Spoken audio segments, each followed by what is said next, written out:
എന്താണ് പ്രോട്ടീൻ, എന്തിനാണ് protein? Protein എന്ന് പറയുന്ന ഒരു സാധനം സത്യത്തിൽ എല്ലാവരെയും തെറ്റിദ്ധരിപ്പിച്ച് വെച്ചേക്കുവാണ്. ഈ പ്രോട്ടീൻ കഴിച്ചു കഴിഞ്ഞാൽ കിഡ്നി പോവും, ഹാർട്ട് കംപ്ലൈൻ്റ് ആവും, ബോഡി ചിച്ചു പോകും എന്നൊക്കെയാണ് എല്ലായിടവും പറഞ്ഞു വെച്ചേക്കുന്ന ഒരു കാര്യം. പക്ഷേ പ്രോട്ടീൻ എന്ന് വെച്ച് കഴിഞ്ഞാൽ നമ്മുടെ ശരീരത്തിന് ഏറ്റവും കൂടുതൽ ആവശ്യമുള്ളൊരു ഘടകമാണ്.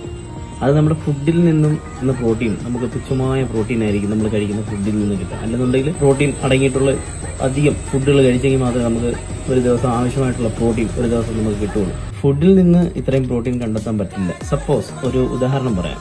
ഒരു 70 കിലോ ഉള്ള ആള് കഴിക്കേണ്ട പ്രോട്ടീൻ എന്ന് വെച്ച് കഴിഞ്ഞാൽ ഏകദേശം 1 കിലോയ്ക്ക് 1 ഗ്രാം പ്രോട്ടീൻ വെച്ച് ഒരു 70 ഗ്രാം പ്രോട്ടീൻ ഒരു ദിവസം ആവശ്യമായി വരും. അത്രയും പ്രോട്ടീൻ നമുക്ക് കണ്ടെത്താൻ പറ്റാതെ വരുമ്പോഴാണ് നമ്മൾ പ്രോട്ടീൻ പൗഡറിനെ ആശ്രയിക്കുന്നത്. ഈ പ്രോട്ടീൻ പൗഡർ എന്ന് വെച്ചിരുന്നത് അത് ഒരു ഫുഡ് പ്രൊഡക്റ്റ് ആണ്. അത് ഒരു സ്കൂപ്പിൽ 28 ഗ്രാം പ്രോട്ടീൻ വരുന്നുണ്ട്, 24 ഗ്രാം ഉണ്ട്, 30 ഗ്രാം പ്രോട്ടീൻ വരുന്നുണ്ട്, പല ടൈപ്പ് ഉണ്ട്.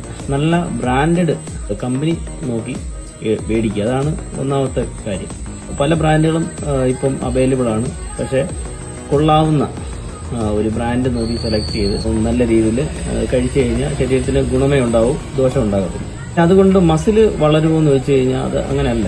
മസിൽ അത് വെച്ച് നമ്മൾ ശരീരത്തിനുള്ള ആവശ്യമുള്ള പ്രോട്ടീനാണ് കൊടുക്കുന്നത്. നമ്മൾ വർക്കൗട്ട് ചെയ്യുന്നതിനനുസരിച്ച് നമുക്ക് മസിൽ ഉണ്ടാവും. കാര്യം ഇത്രയും മനസ്സിലാക്കുക, പ്രോട്ടീൻ ഉപയോഗിക്കുന്നത് നമ്മുടെ ശരീരത്തിന് ആവശ്യമായ പ്രോട്ടീൻ കിട്ടുക എന്നുള്ളൊരു ഉദ്ദേശമാണ്. മസിൽ വെറുതെ പ്രോട്ടീൻ കഴിച്ചിട്ടിരുന്നാൽ മസിൽ ഉണ്ടാവത്തില്ല. നല്ലപോലെ വർക്കൗട്ട് നല്ലപോലെ കഷ്ടപ്പെട്ടെങ്കിൽ മസിൽ വരുള്ളൂ. അത് ആദ്യം മനസ്സിലാക്കുക.